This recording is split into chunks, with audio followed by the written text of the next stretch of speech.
Professor Boff, tem duas perguntas aqui que vou tentar sintetizar. O Ceará, no meio do século XX, construiu um grande porto, o Porto do Mucuripe. E a construção desse porto, em decorrência da construção desse porto, as correntes marinhas mudaram e a praia que era cantada e decantada, a praia de Iracema, foi engolida pelo mar. O Luiz Assunção fez uma música que diz mais ou menos o seguinte: adeus, adeus, só o nome ficou, adeus praia de Iracema, praia dos amores que o mar navegou.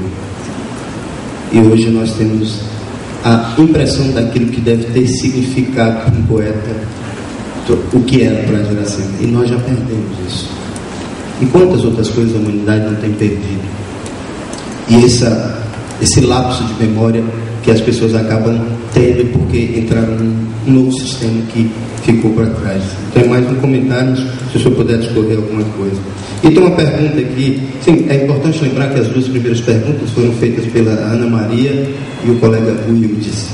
E tem uma pergunta aqui mais incisiva. Professor Leonardo Boff, o presidente Lula tem ouvido seus conselhos sobre a importância do Brasil nesse contexto catastrófico?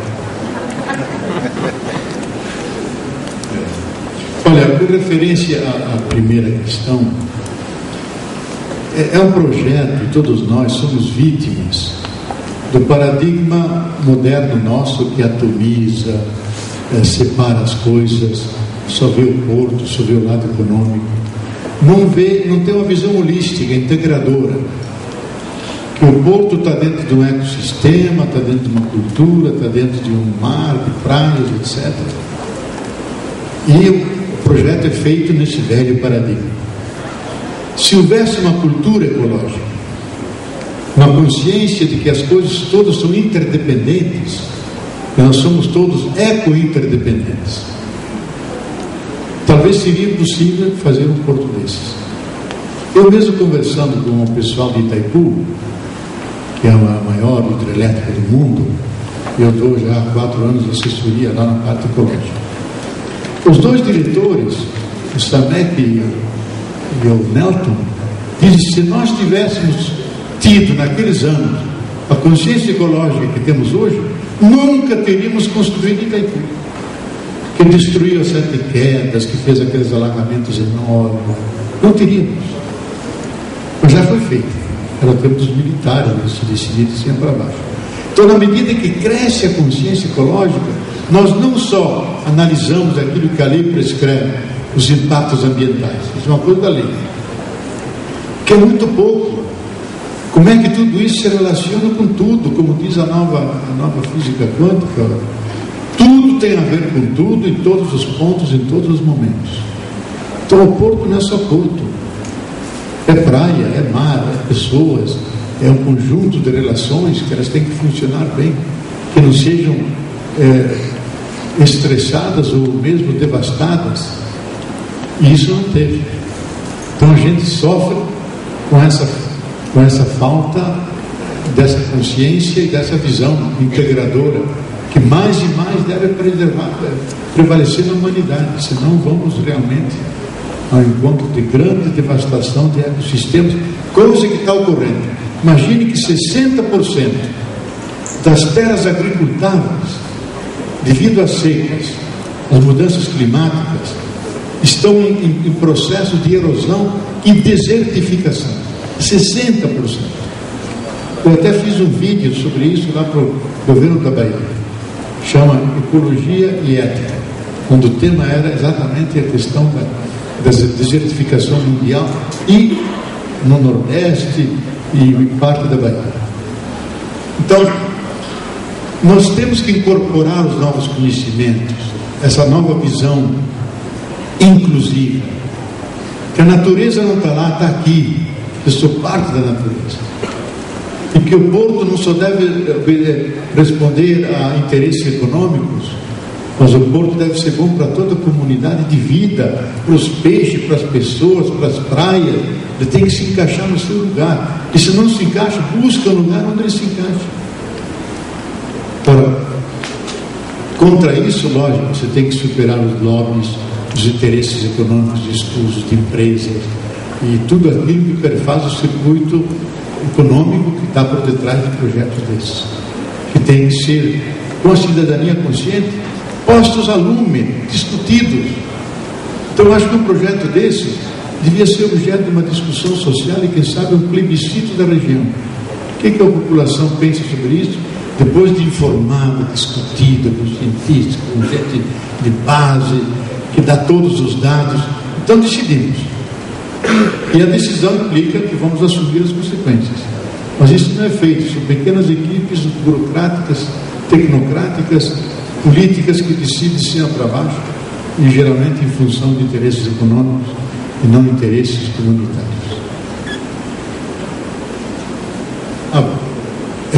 Eu acho, pessoalmente, bom, deixa eu primeiro dizer o que eu acho a parte positiva.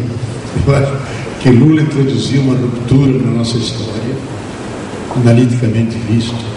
Quer dizer, um novo sujeito do poder chega, um sobrevivente da grande tribulação, alguém que era vítima de todo o sistema, conseguiu romper isso e chegar ao cargo mais importante do país. Mas não reproduziu o sistema. Teve que fazer muitas concessões, especialmente na macroeconomia, mas na microeconomia fez grandes mudanças. E na parte social, extraordinárias, eu diria, revolucionárias mudanças. Ele nunca esqueceu suas origens. Eu mesmo, um tempinho atrás, participando do jantar com ele, saímos na noite, junto ao lago aí. Ele disse: bom, eu não esqueço nenhuma hora do meu dia, que eu sou nordestino, que fui um lascado da vida, que agora estou aqui, e se estou aqui para permitir que os brasileiros melhorem, que possam comer, tenham dignidade. E dizia quase chorando. Eu acho que ele nunca traiu essas suas origens. Agora, na questão ambiental, eu acho que ele tem um déficit fundamental. Às vezes que eu tenho discutido com ele, ele diz: bom, você não entende. Eu sou nordestino e entendo.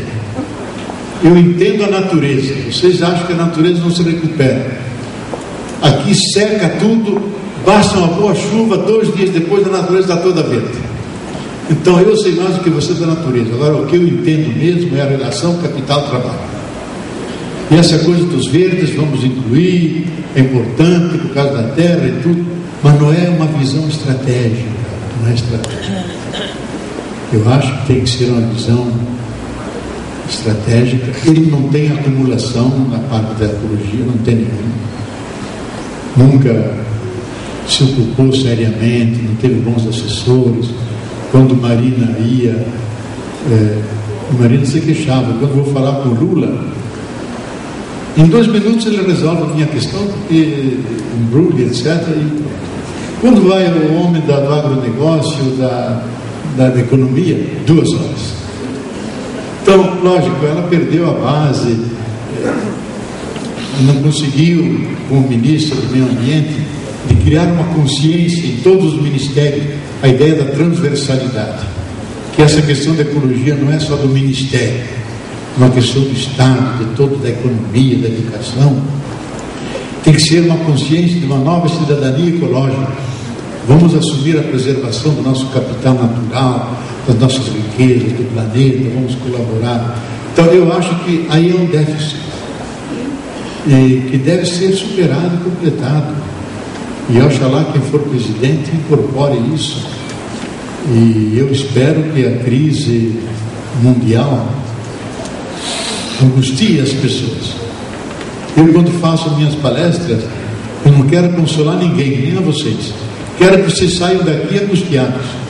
Porque a angústia leva a conversar, leva a ler, leva a entrar no Google, leva a estudar as questões.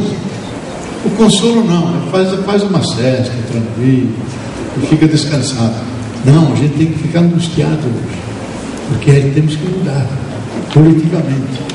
E eu, como agitador cultural, tento fazer isso, por onde vou por aí. Então, eu espero que o novo governo inclua de forma muito mais central a questão da ecologia. E eu, estudando o projeto que o PAC tem sobre a Amazônia, se prevê 50 bilhões de reais de projetos da Amazônia. Não tem nenhum item sobre a ecologia da Amazônia. Nada. Só economia e grandes projetos. Não sei quantas, acho que são 22 grandes hidrelétricas. Isso é impossível. Nós temos que discutir com a sociedade isso. A Amazônia é da humanidade, não só do Brasil. E isso falta, eu acho, na base importante dos políticos hoje. Podem bater palmas. Professor, tem 3 perguntas bem interessantes nesse ponto. A grande imprensa, a última pergunta em relação ao presidente Lula foi feita pelo Paulo César. Professor, essa é do Nilo. Professor, a grande imprensa já alertou várias vezes sobre a presença de norte-americanos na Amazônia, disfarçados sobre a forma de ONGs, com o objetivo de, no futuro próximo, dominarem toda a biodiversidade lá ali existente. Até que ponto essa tese é verdadeira sobre a sua ótica? Segunda pergunta, interessante. O que o senhor faria, aliás, o que o senhor faria dos 3 primeiros ou principais atos se fosse o Papa? É o Eduardo do Sítio Físico de Santa Catarina. E uma outra pergunta: se o homem é a imagem e semelhança de Deus, será o homem capaz de resolver e enfrentar todas essas catástrofes que estão sendo previstas?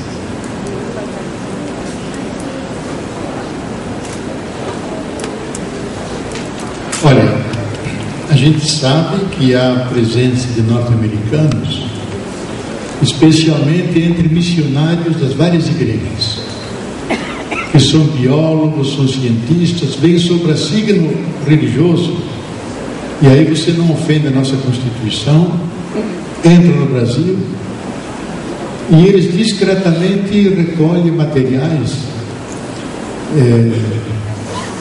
especialmente importantes para a medicina, para as novas tecnologias das cores, novos elementos químicos, e os remetem ao seu país.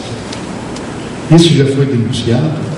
Agora, de uma presença sistemática, não. A própria ministra Marina disse: se houvesse, eu teria por primeiro mandado a polícia em cima.